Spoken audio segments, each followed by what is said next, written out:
Michael. Hi, Douglas. Nice to talk to you again.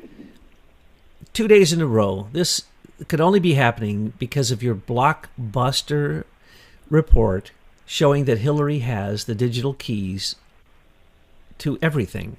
And this has stirred people up really bad. There were some technical questions. I'm not sure they're really by people who know what they're talking about, but we're going to clear those up today. But we're going to go back and we're going to recap.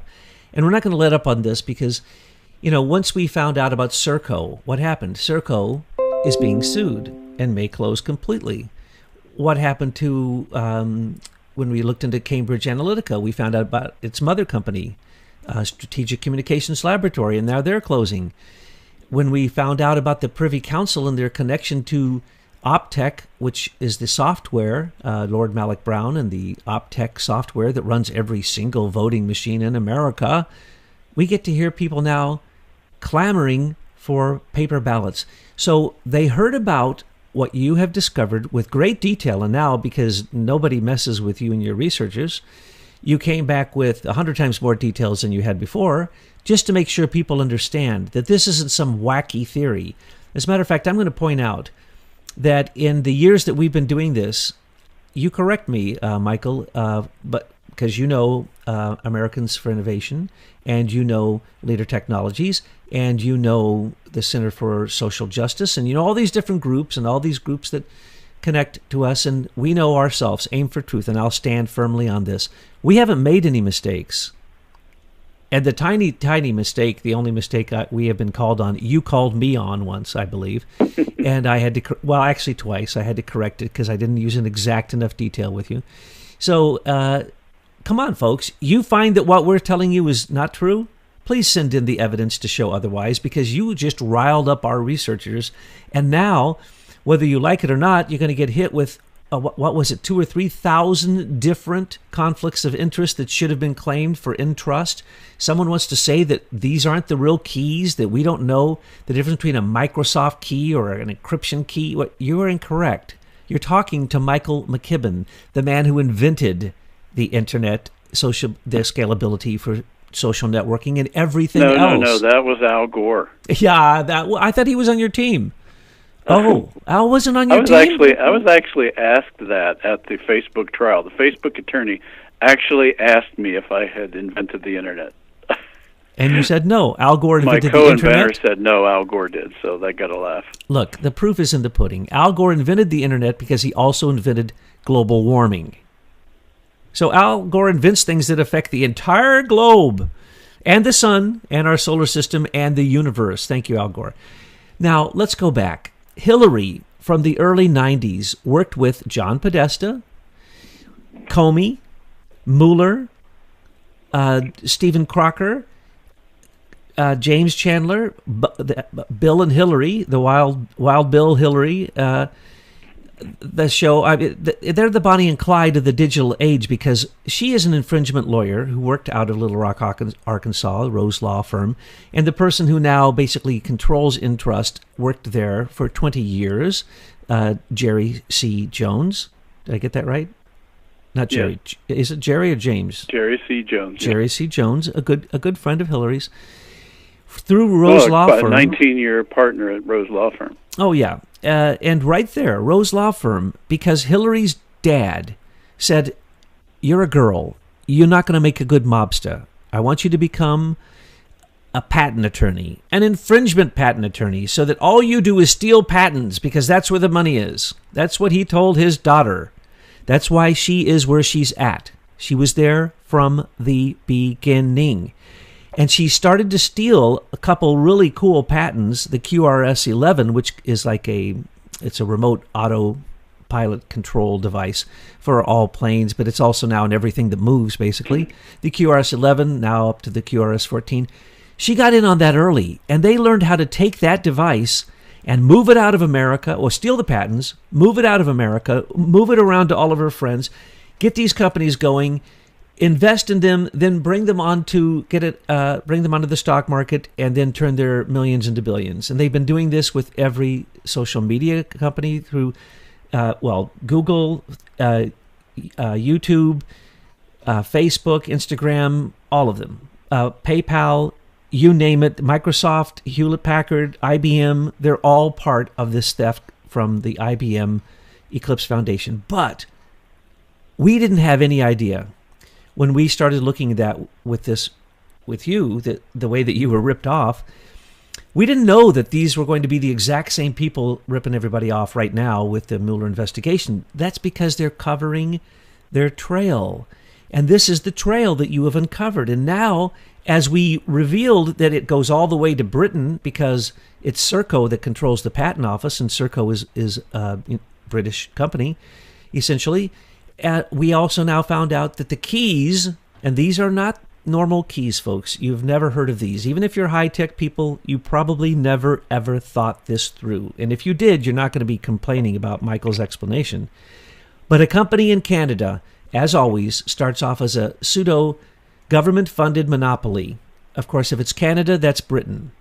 And what do? They start controlling the public key infrastructure, which means that when the internet started to be scalable because of Leader Technologies' inventions and their trade secrets that were stolen by James Chandler III and the IBM Eclipse Foundation, this Canadian company, Nortel, again, it just they do this again and again. We've traced this through all these different companies. They start off with what were monopoly companies, and then they hand them over. They move them into America, create an American version of it, and then it's bought up by a shill company. And in this case, Entrust is nothing more than an asset management.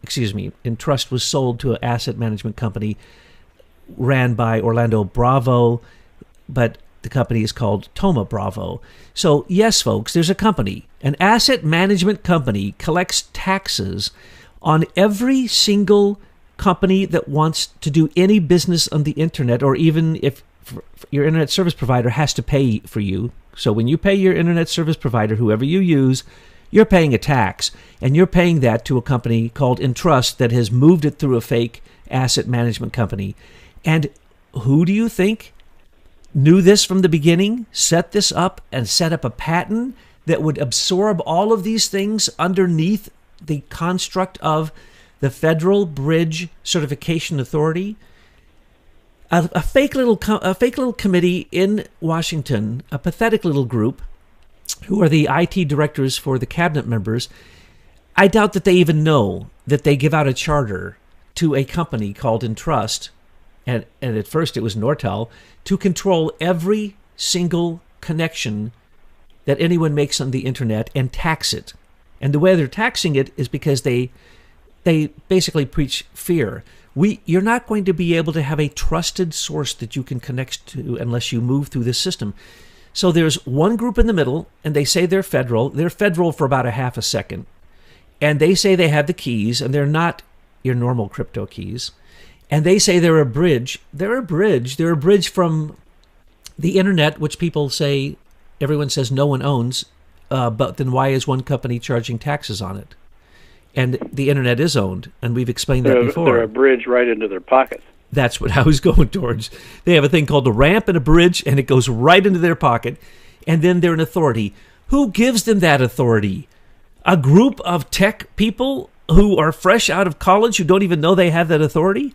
That's what's going on. That's why Hillary can not only surveil every single one of these companies, 100 or so of them, but every nodule, and when we pointed out the Richard C. Walker Internet of Things patent, what we were really pointing out is that they needed to have a system that could remotely control everything. And now we found it. We couldn't find the center. Now we found it.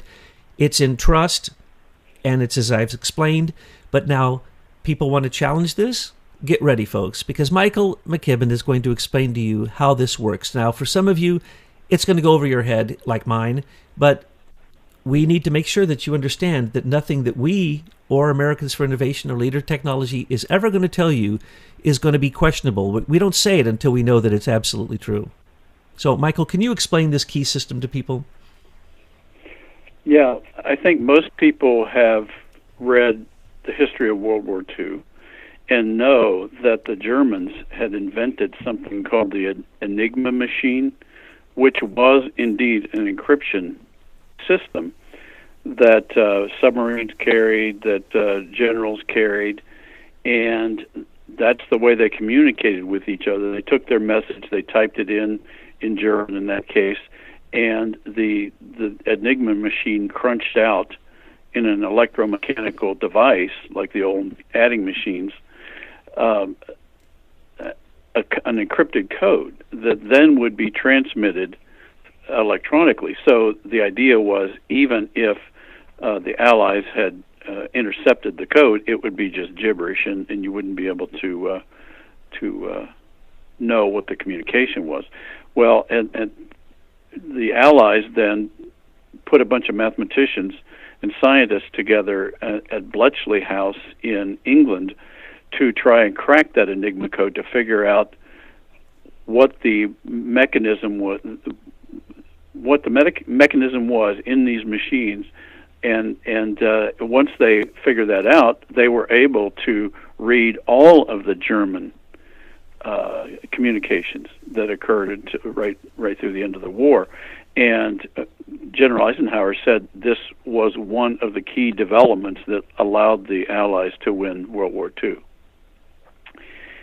What we're looking at right now with the electronic version of this same Enigma machine is encryption mechanisms that have built-in flaws or backdoors that allow those that know what the flaws are to read everything, just like the Allies ended up being able to read all German code. And what we never knew was where was the center of that control in the internet. And there have been clues that have been dribbling out over the last several decades as to how that's done. And this certificate authority that Entrust is, on the surface they say Entrust is one of several hundred certificate authorities that issue certificates so that when you go on the internet you can be authorized to open a website.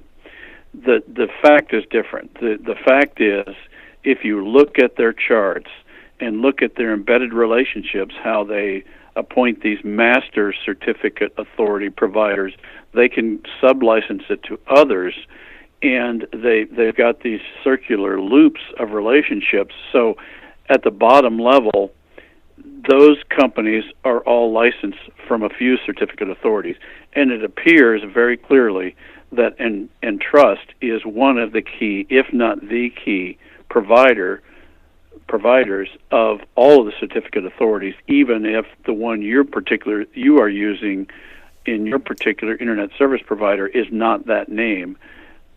It's very likely that all roads lead back to Entrust. And that's one thing. So Entrust has been authorized to be owned by private companies. And so when we started, our researchers actually started finding that all these pointers were pointing back to a group of people.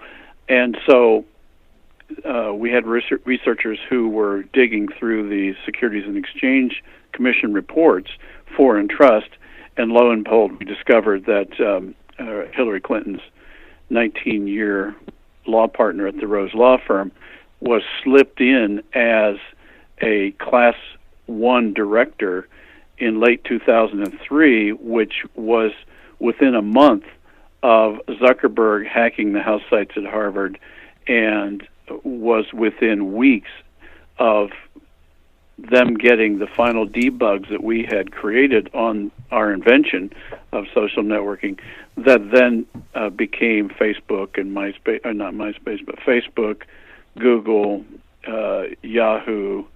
All of the social platforms emerged within months of that event. And that happens to be the actual time when Hillary's law partner from the Rose Law Firm became a secret director of Entrust. So what we see here is that the keys to the Enigma machine were entrusted to this company called Entrust, that behind the scenes was clearly led by Hillary Clinton.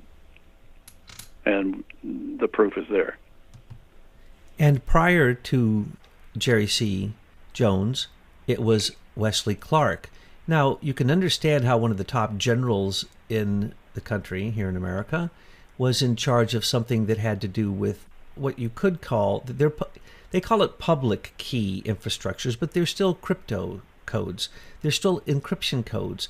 And those particular companies have those codes. And to be able to communicate with other companies or to be able to communicate between nodes, you have to have their encryption codes. So once you are the main company... Can I stop you there? Yes, please.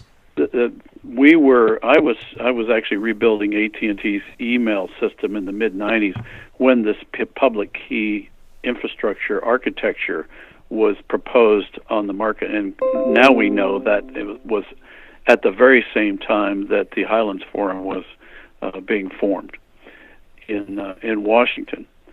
And the public key infrastructure means that for any item to be encrypted, you grab, if I want to send you a message encrypted, I go look up your public key. So our public keys are all published and anybody can get to them, but that's only half of the key. And then each person then creates a private key, which ostensibly is only available on their computer. And so the software you use then takes the two keys and essentially merges them together, and then that's the key that's used to encrypt your particular communication. So the idea is that because nobody has your private key besides you, that that the system is secure. But as soon as a keylogger or many ways that somebody can pick up your private key, as soon as somebody's got your private key, then all your communication is unencryptable, because you then have both keys. You have the public key, which everybody can get, and the private key, which is probably stolen. And then you have... That's just one level. That's just one level of this story, by the way. And that's what most people are confused about, because it's not just about this certificate authority that we're talking about. The NSA also created a key, a special key that they have forced all vendors on the planet to put in their software, hardware, and firmware, called the dual ECDRBG algorithm.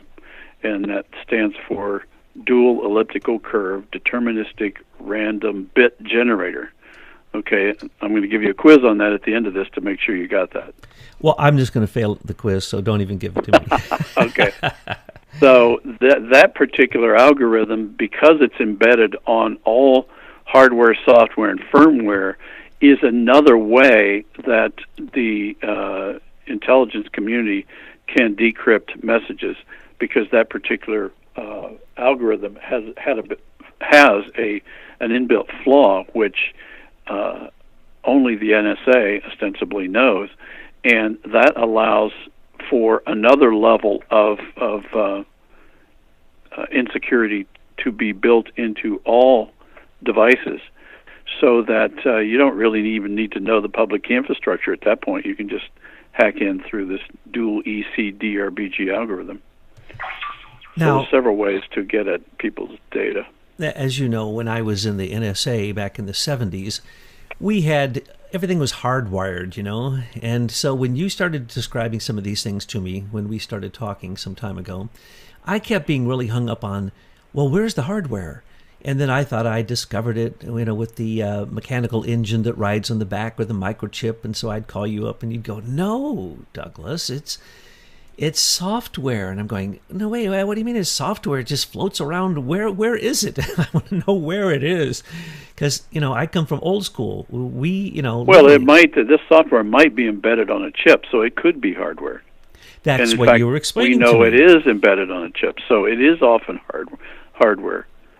And we now know that these people hired ex-Soviet scientists and mathematicians into a company called Eurotech Limited and brought them to Italy, where they used them to help IBM, Microsoft, Cisco build these encryption systems into the back ends of the hardware and the embedded systems that we use today. Now, Michael, that's different than when Cisco built the back doors into their routers in the early days, so that literally they at one point said that every single transmission on the internet goes through their routers. And we knew that all of them, domestic and foreign, had back doors. And so I was kind of stuck in that old pattern of, show me, where on the machine it is.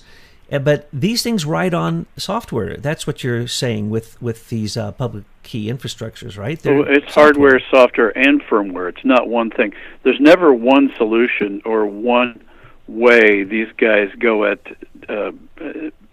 betraying our privacy and security. It's multiple ways, because they can't always predict that one of the ways is going to work every time. So they have 2 or 3 or 4 different ways of getting into your system. Well, now, because I'm naive, I always go back to Sir Tim Berners-Lee and the way that they miraculously said that while he was working at CERN, he just invented the World Wide Web, on his little laptop in his spare time. No, this shows, as you just pointed out, the public key infrastructure was planned from the beginning, and the people who planned it planned to control it. Right. That's true. And so I happen to know that from firsthand knowledge, because once we hired Professor Chandler as our patent attorney, he actually invited me to attend the 3rd encryption conference that Professor Chandler had, where I met a lot of these people who were creating this standard. So I know what I'm talking about. Well, I know what used to be. When I would do a code, I would sit at like a Turing machine, and I would hit a key, and the spinning cylinder would change that to whatever today's encryption code was. Right, that's how the Enigma machine worked. And so that's how far back I go. I mean, we had encryption cards, IBM cards.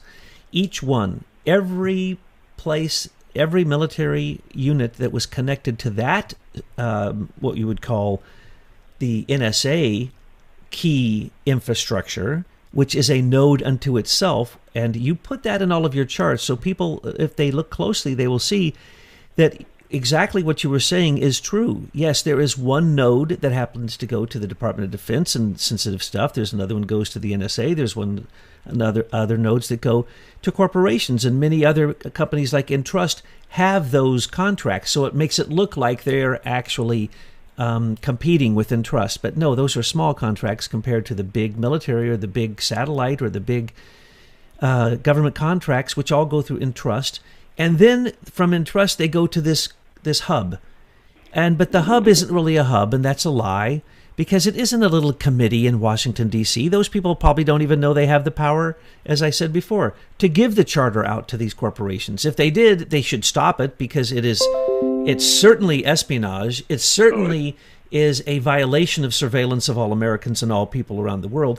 It certainly shows that you have nothing, whether you are an encrypted phone, whether you're on the dark net, whether you are on those black phones that you think can't be picked up. There is nothing that they can't get, because everybody has Douglas, to pay for this system.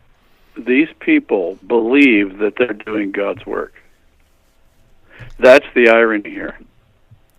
This total surveillance, mass surveillance system that they've put together, they have convinced themselves that they're doing it for our benefit. Even though we didn't give them permission to do it, they're still doing it. They still believe that they are protecting us from the enemies, which now we know they're creating in order to have their continuing effort to save us. So it's now become an inside loop, so that they create the wars, they create the terrorist threats to give themselves more permissions to steal our information, with the rationale that they're protecting us from the people that they're creating. So it's out of hand, obviously. Well, we saw that with the Richard C. Walker Internet of Things patent, the TRAC patent, TRAC, which I always refer to as the aggressive remote control patent. And they want to make humans into wetware. So they want to implant things not only just as, those little chips that are like a credit card, and they're like your bank card and everything else, and you just rub your hand over the machine, and then that's it. No, no, no. They want to implant many of them in your body so that they can stop you from moving and Right, or that's in get the you up patent. to move. Isn't that It's amazing? in the patent, and it actually defines people equals wetware. And that they have to aggressively remote control that wetware.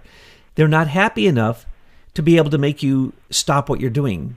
They want to make you do what they want you to do. And this goes for trains, planes, it goes for your motorcycle and your animals and you and every human on the earth. And if you don't believe it, look at what Eric Schmidt has done with Dragonfly and the social credit system in China right now that is causing such a stir, because he's basically created digital totalitarianism. And how is he able to do that? Because he already did it worldwide. Because he is, of course, one of the major people in on this from the beginning. And that's the reason that he always invested in every single company that really made a big splash using your trade secrets, Michael. And now he's a billionaire, and he's off in China and won't leave until China has come underneath the complete thumb of totalitarian dictator Xi, which I think they're about 1 second from that. So what we have here is the digital keys to hell.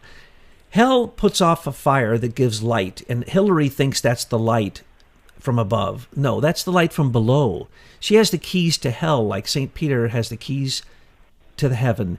And those keys can get her anything she wants. She can surveil anything she wants, she can target it, and she can attack it. Because why? Corporations run it.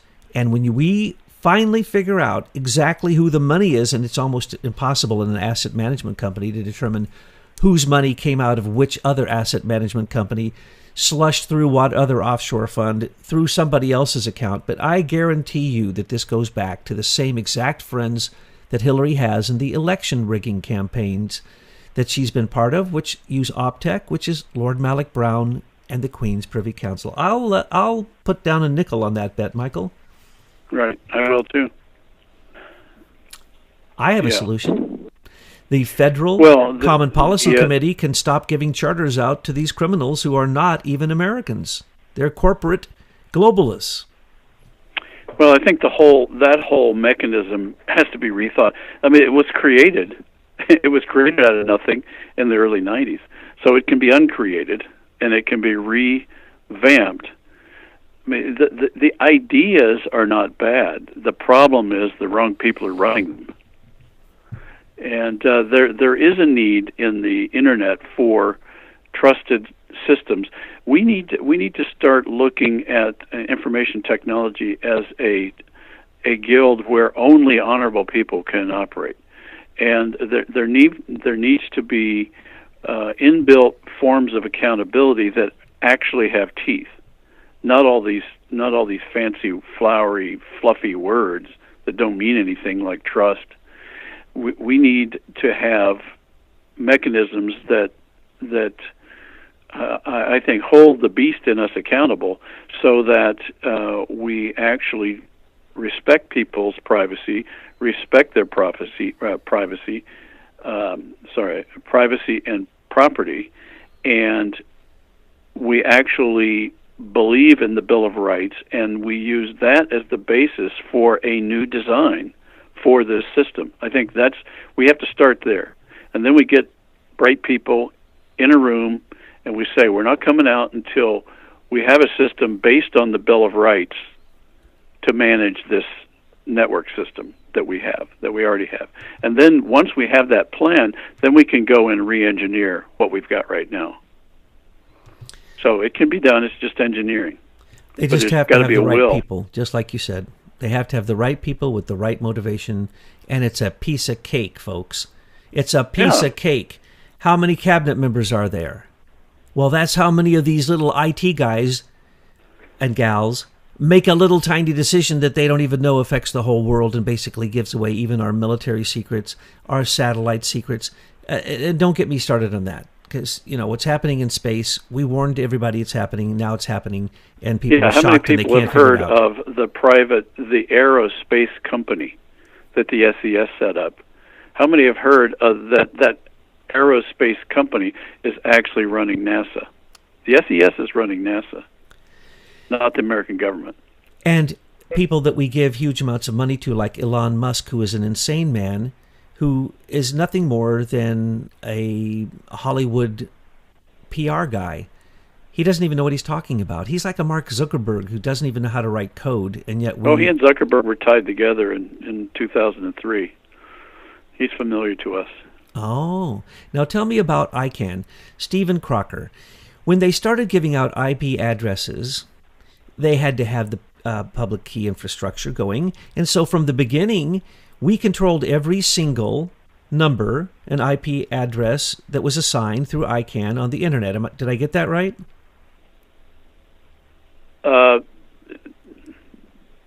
ICANN manages the DNS numbers, the domain name numbers in the internet. It's related but separate from the certificate authorities. So, but what I'm saying is they were set up, and we knew Stephen Crocker was in charge of it. And right. So this comes right back down to the same group. Stephen Crocker was there in Little Rock, Arkansas. He was there. He was there at the foundation of the Highlands Forum, your favorite group. Oh, yes. And that's what I'm saying. So one guy actually controlled who got on the internet and who didn't, and what their number was, and therefore could control them and find them. And if I'm not mistaken, knew more about them than anybody else. We gave away that authority during Obama's administration at the last minute to somebody I don't even know, some international committee. UN. Yeah, UN International Committee, who we don't even know who's on it. So my question is, that's as fake as net neutrality, which is the opposite of what you would think. Net neutrality was free internet for the big ones, and the rest of us all pay. So can you tell us about ICANN and that scam, and how that affected what we're talking about today? Well, ICANN, at its very basic levels, managing a very large table with two columns. The first column is a list of names in English of websites with different .com, .org, .gov, and the second column is an actual set of numbers so that each internet address has a unique number. And think of that as a street address in the digital world. So each server on the planet has a unique number, and then those servers can have subnumbers, subdomain underneath them, so that each individual machine in the end has a unique number when it's on the internet. And ICANN manages that list of street addresses so that when you log on and want to go to a particular website, you then type the name, like leader.com, it goes and looks up our DNS number, and then you come to our website. It's that simple. But the issue is there are a lot of them, and so the question is who's going to keep that list current? And that is ICANN's job, is to keep that list current. And up until recently, there's never been evidence that they have not issued domain numbers to somebody who asks. So it's been very democratic up until recently. When it went to the UN, the concern that I have and that others have is that in the hands of a tyrant or a group of globalists who want to shut off a portion of the internet for people that they don't like, it's as easy as taking somebody off of that ICANN list to stop anyone from being able to access their domain or their server. And as soon as that happens, you have total totalitarianism. I mean, you have something that is much worse than the KGB or Russia or anybody else. You'll just wipe them off of any digital presence on the internet. Well, that's what we have. We gave away the American ICANN ability to control the internet. Because, as you say, this is like a clearinghouse, and if it isn't current, and if ICANN wants to go in there and randomly generate new numbers for everybody that no one can recognize, then the internet doesn't work. So to say that no one runs the internet is a lie. To say that no one sanctions these sites is a lie. To say no one can control them is a lie. We keep pointing this out. In every totalitarian nation, anytime they want, they close down anything they want. Social networking, internet, Google, whatever. They simply target it, close it down. How do they do that? Because the systems are there. And it is a lie. Well, that's right. That's why when I hear descriptions of Bitcoin that it's totally democratic, and you don't know it's self-governing. That's so laughable, because in the end, those bitcoins are running on a domain name somewhere, and that domain is listed on ICANN. And so, if you want to stop that whole bank of bitcoins, you just turn off that server. You don't have to turn it off. You just have to delist it from the ICANN list that's propagated on the internet. I can't remember what the number is now, but like every few minutes now, these servers are updated. Well, we see this happening in China, that Muslims have been targeted, and 1 million of them have been arrested. Half of them have died either in the internment camp or immediately thereafter. And who did that? That would be Eric Schmidt and his targeting and facial recognition, as well as using all kinds of digital credit and, don't forget, debit systems. They can give you the credit and they can take it away. They can say to you, we don't like what you did. You went on to WhatsApp. We're going to put you in jail. That's what's going on in China, and it's coming here, folks. Coming through the Atlantic Council and George Soros' donation to Facebook. It's coming through Eric Schmidt's donation to Google, through what is called the Digital News Initiative.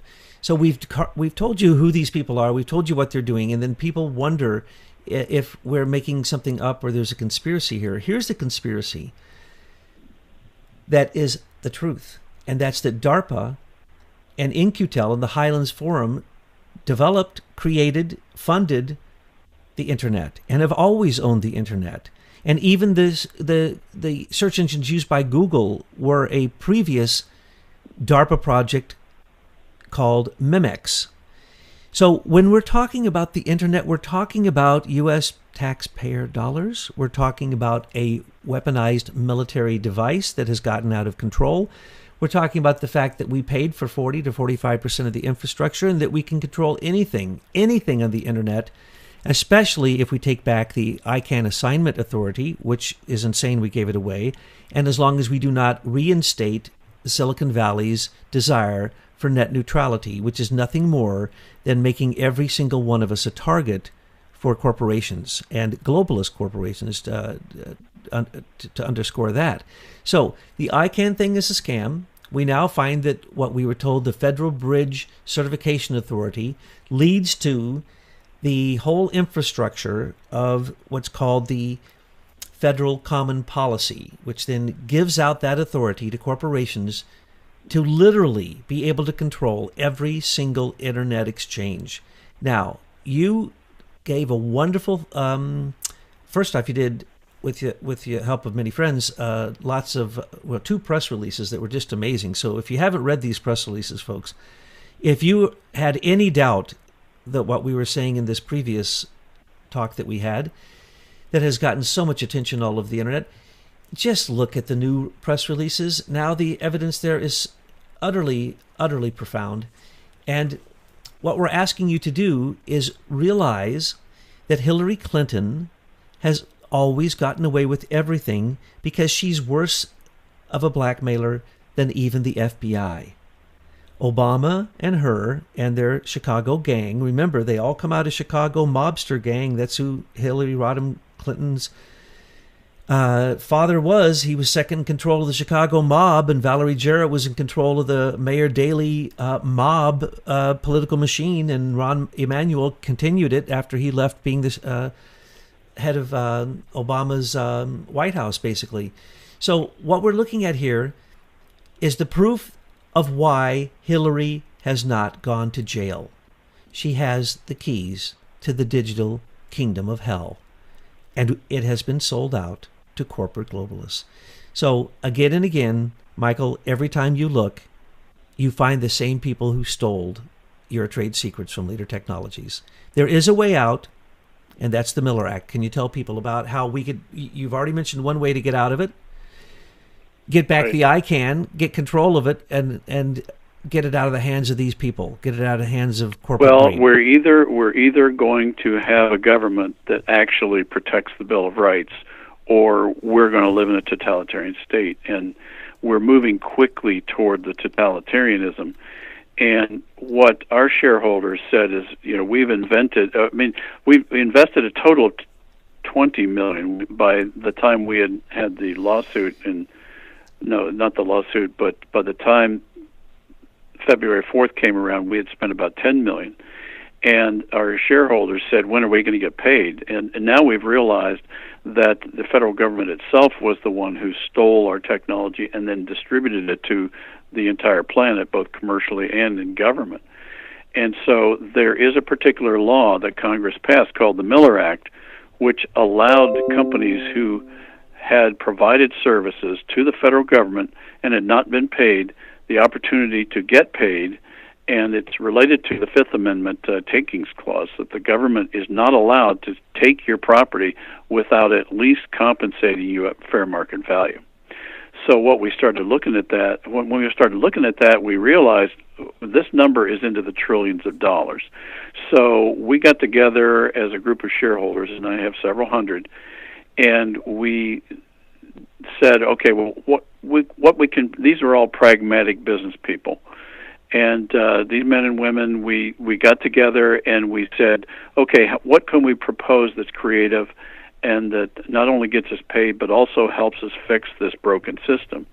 And that's when we developed the Miller Act claim, which is divided into two parts. It's a payment for the 17 years that the government has used our property without compensation and benefited.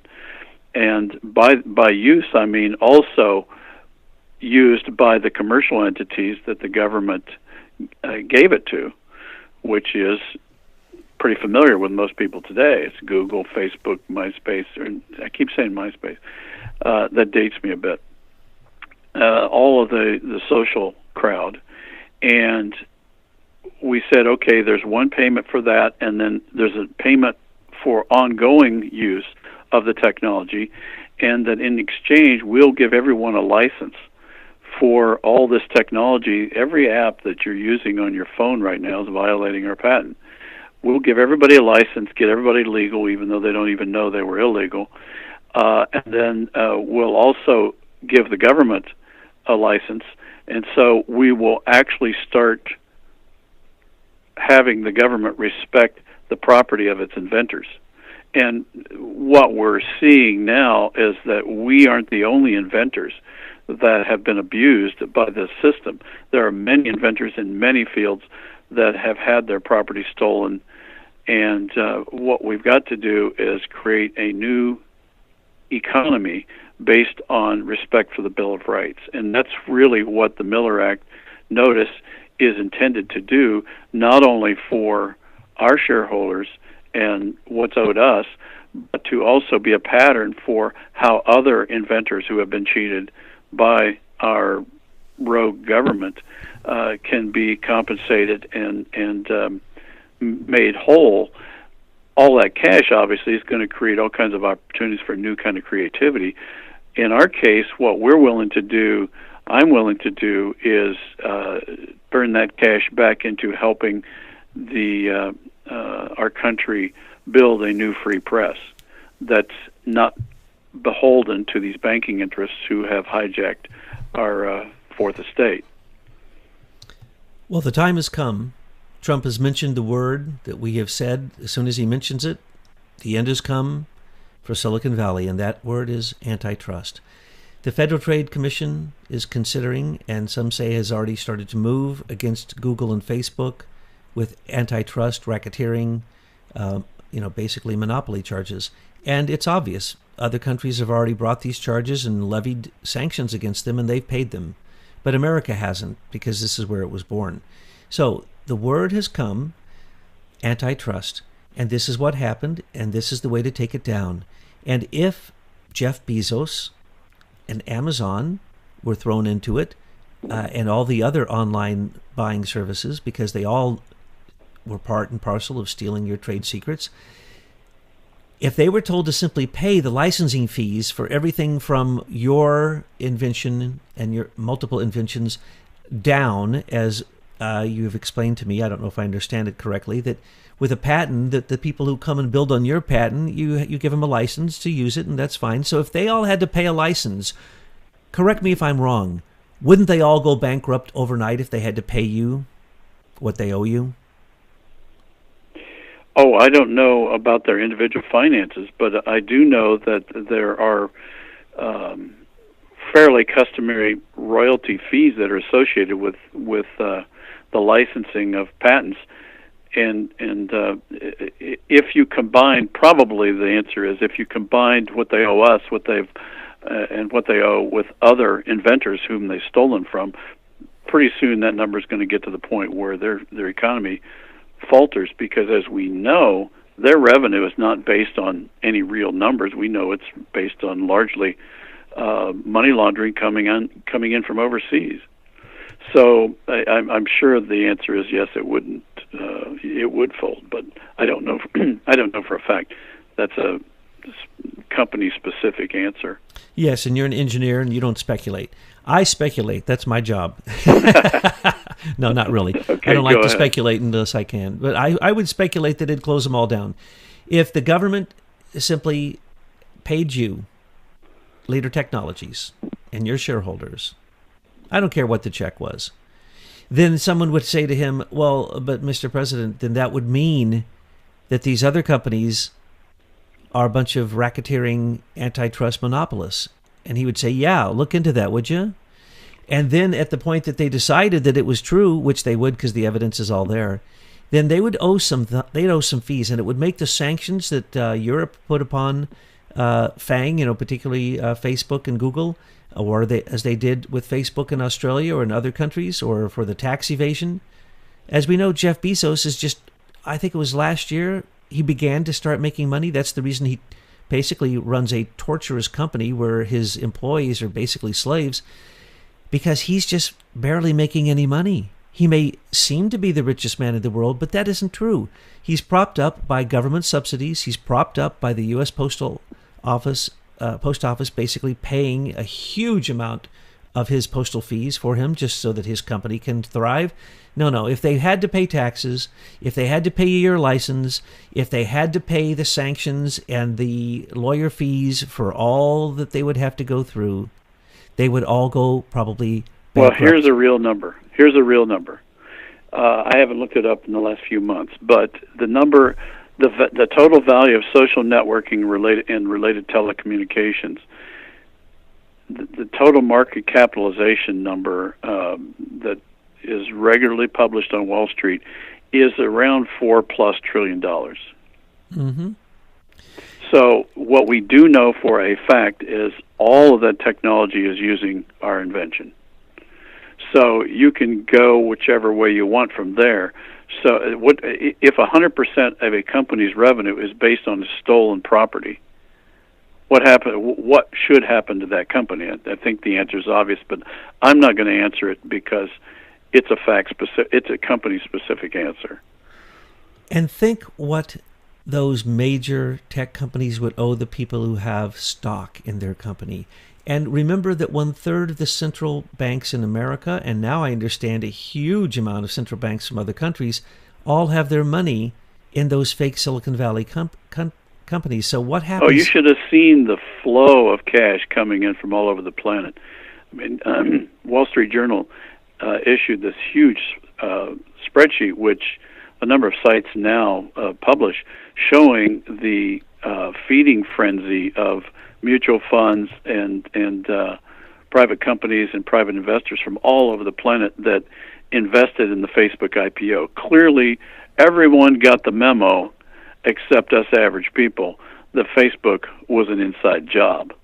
And so everybody made out like bandits, including many of our federal judges, many of our politicians, and the word was out, get in on this deal because you're all going to be made quite wealthy out of this. That's why we never saw justice, because we were screwed before we even went to court. And now they were planning that fake. They were planning that fake IPO for many years, and they had made a lot of promises, and they had to keep them. And now they're selling their stocks, those big owners, and they're getting out as quick as they can on their own stocks. But there's ways around this, folks. It's very, very simple. We've explained it before. All he has to do, Mr. Trump, President Trump, is do what he's doing. Put sanctions on these companies, freeze their assets, and then manipulate their central banks and just basically freeze the assets of of the central banks because it was basically illegal what they're doing. There is no provision that a central bank can invest in stocks. We've tried to keep the bankers out of being brokers, but now the central bankers have become brokers. So if he seizes the assets, and then he seizes this, which includes 1/3 of the assets of the central banks of America are in stocks. He takes the other assets and he backs up the 401ks of Americans that are in these stocks on the stock market, and he makes sure to pay them out. And he lets those companies falter and fall. And at the same time, because of their corruption in the U.S. Federal Reserve, we default on that and let them go bankrupt. We don't have to pay that debt. They are a corporation, and they are simply lying and cheating with what they're doing with these fake tech companies. They're putting the entire world upon the back of these fake tech companies. These tech companies do not make money. It is a lie. It is an absolute lie. They only exist now because of literally military contracts at this point. So I forgot to mention that. Facebook, Amazon can't exist without the military contracts. And then what do they do with the money? They go buy mainstream media outlets to become their propaganda arm to protect them, to try to make sure that people don't know that they're actually a government monopoly that was constructed by senior executive service members working through the same old corporate rat lines that have been used for a long, long time. So I apologize to you, Michael, for what has happened with the world and the fact that your desire to create a free and open internet was turned into this evil that Hillary Clinton literally has the keys to this digital hell. Yep. She does. The proof's there. Well, you've done your work. We've done ours. And we look forward to what people have to say and any direction you can point us in. I just came across one today. Looks like we found the company that was behind the 911. It was a digital company called P-Tech. P and then T-E-C-H. So we're going to get right on that one for you folks. It's a 17-year-old story, but it will show you the same kind of rat lines that we're describing today were used at the same time, used at 911, and that's the reason they were able to cover their trail. It is this digital trail of the Clintons and the Bush family that have worked with these DC fixers like Rosenstein and Mueller and Comey and McCabe and the rest of them. And we're going to put an end to it with the help of Americans for Innovation and your good research. I forget the theme you were going to use for this particular interview, but it had something to do with hell, right? Digital keys of hell. The one thing I had forgotten about is that the history of encryption has a long history that goes back 2,000 or 3,000 years BC, but the most current mechanism used for doing encryption is something that IBM developed called triple DES, and the other name for triple DES is the Lucifer code. That's a name they gave it. Why doesn't that surprise me? It's pretty amazing that these people were so arrogant about their intentions that they actually named it after the devil. And then people try to say it's a conspiracy theory to say these very same people worship Lucifer and Satan. Well, here it is. They actually put their names on them, the systems that are key. So yes. They think that's funny, but it's not funny at all, and they don't really believe in a heaven or a hell. But they're going to find out after they die that there really is. And guess what, Hillary? The keys to the digital hell only get you in. They don't get you out. And oh, by the way, these were the same German scientists that developed the Enigma machine. We brought them over after the war, and they just carried on working at IBM. Oh, absolutely. Just because why? The military-industrial complex just keeps marching on. It doesn't matter what country it's doing its best work in. It just keeps on moving. That's why Eric Schmidt is in China. That's why Henry Kissinger loves China. That's why all kinds of people have gone to China, like the Bidens and the Kerrys. Oh, and the Byers and all these people that you've Milner and all of them. Milner's Russia, but they love to go to the East because they actually believe that Russia and China are the future. That is incorrect. We are at war with China, And we will not go to war with Russia because we would squish them. And they don't want war. And China? Well, all I want's the Bill of Rights Exactly. reinstated. Especially here in America, and to stop having Soviet Russia attitudes come to America and Chinese totalitarian attitudes come in through the tech lords of Silicon Valley, who all need to face bankruptcy because of the crimes that they've committed. Michael, thank you again for your deep research. We'll be speaking with you You're again welcome. further about this. On behalf of the whole team, thank you. Oh, thank you, and thank all of the hundreds of members of the team. We can't thank you for the work that you do enough, and people really, they do appreciate it. So good work, Patriots.